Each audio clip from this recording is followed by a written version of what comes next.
Welcome back, ladies and gentlemen, to archaeology findings number 9.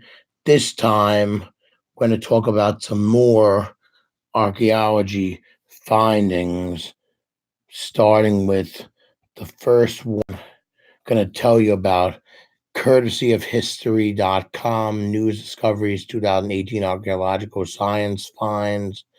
An extremely rare early picture of Yashka in English means Jesus Christ, surfaced on the wall of an ancient Israeli church. So they found in Israel on a wall of a church amid the ruins of a farming village in southern Israel, previously unknown 1500-year-old painting is a rare example of early Christian art found in the Holy Land. Once located above a Baptist font, is believed to depict Jesus in his baptism, but rather than the typical Western image with long flowing hair, was established by the 6th century AD. Yashka, which in English means Jesus, appears in this depiction with short curly hair and no beard when he was younger. The next thing that I will talk about is the lost Trojan city of Tania was found in Greece. In early November, this is also courtesy of history.com. Remember that? In early November, researchers in Greece announced they had uncovered the first archaeological evidence of the ancient city of Tinia, which, according to historical Greek texts and myths, were found by a group of prisoners, Trojan prisoners, in the aftermath of their defeat in the Trojan War, and may have been the child home of Oedipus. In addition to several tombs filled with human remains and valuable grave goods, archaeologists found the remains of Tinia's buildings, which contained the tombs of 2 fetuses and a coin collection spanning centuries ago. The third, the third thing I'm going to talk about today is illumination. New facts revealed about the mummies from ancient Egypt to the Americas. There's also them read about this also courtesy of history.com. By the time Egyptian officials cracked open the sarcophagus of a 3,000-year-old female mummy, it's amazing. For the first time in front of international media in late November, it had already been a big year for mummy-related discoveries.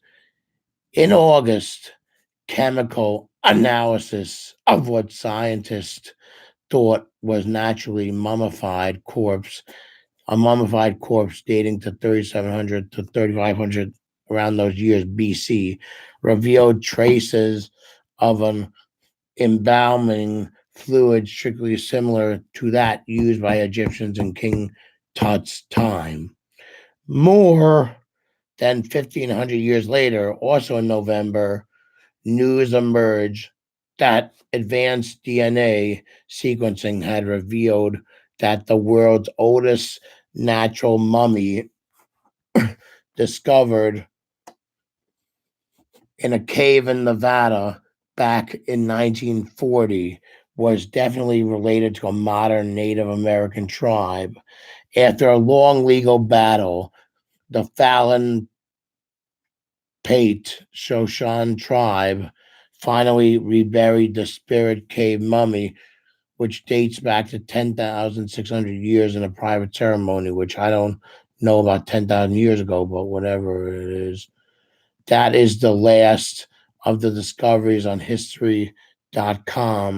15 discoveries I read about. And now I'm going to turn to turn to some other discovery also on history.com. I don't know how many are left, but history.com. I'm going to turn to another site, archaeological.org. This archaeological.org you can print out daily news or coworker. It's the next thing that I talk about, a newscientist.com, courtesy of New Scientist.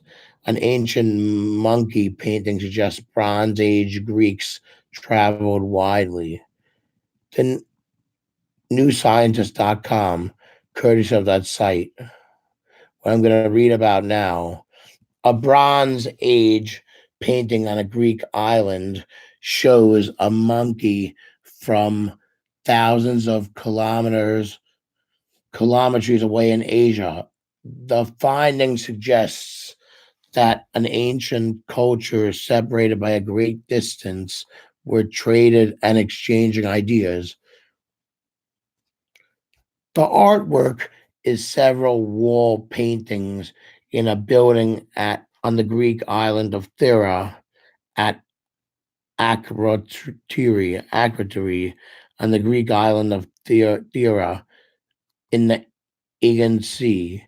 Akrotiri was a settlement of the Minoan civilization in the Bronze Age, Greece, that was buried by ash from a volcanic eruption around 1600 BC. Many, but not all, of the paintings show monkeys, yet there were no monkeys in Greece at the time. Most of the monkeys have been identified as Egyptian species like olive baboons. This makes sense because Egypt was in contact with the Minoan civilization, which was spread across several Aegean islands. However, others were harder to identify. This is a University of Pennsylvania in Philadelphia, someone named Marie Nicole Parija. She teamed up with primatologists to re-examine the mystery monkey paintings. outstood One stood out when they looked at this wall painting. They all strayed away unanimously, said that's a langur, says the professor Pariga. The team has identified the monkey as a gray langur, as well as its distinctive fur.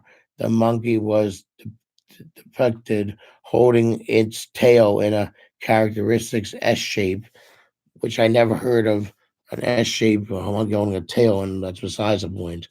Gray langurs live in southern Asia, in India, Nepal, Bhutan, India, whatever those countries are, and particularly in the Indus Valley during the Bronze Age, which they lived in that valley. The region was home to the Indus Valley civilization, one of the most important societies of that time.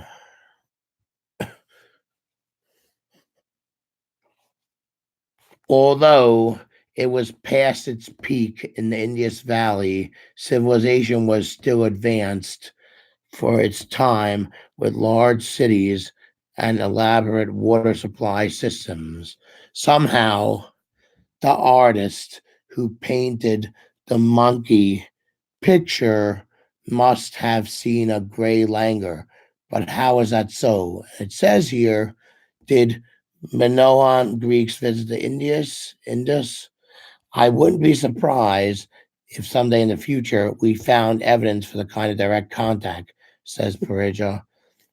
But right now, there is none. It is also possible that the visit was the other way around, but again, there is no evidence. Instead, it may be that Greece and Indus were connected via Mesopotamia, another Bronze Age civilization centered on what is now Iraq. Languages may have been imported to Mesopotamia, which is now Iraq, for Menegids while visiting Greeks when they saw them. While visiting Greeks saw them. It's evidence of this far-reaching trade, these relationships with these far-flung areas, said the professor Praja. Even in the Bronze Age, it seems that there was a lot of exchange between similar civilizations. That's all the article says.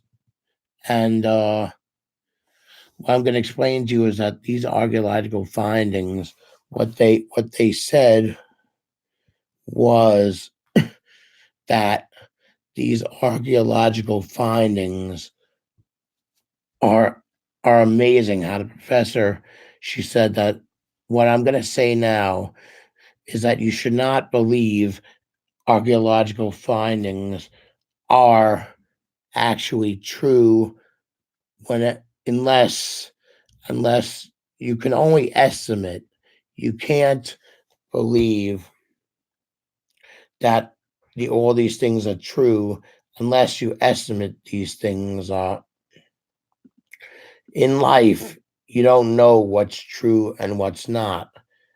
So let's not get into a whole big argument about no, this is true, no, this is not true, no, this is something, no, this is the other thing.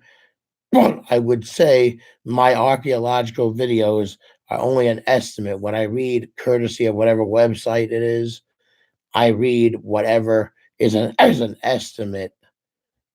I don't read whatever is I don't say everything is true. What you find has to be true because we don't know what happened in those ages, early Bronze Ages, early civilization, early Mummy Age. I don't know what happened in those ages, but you don't know what's true and what's not.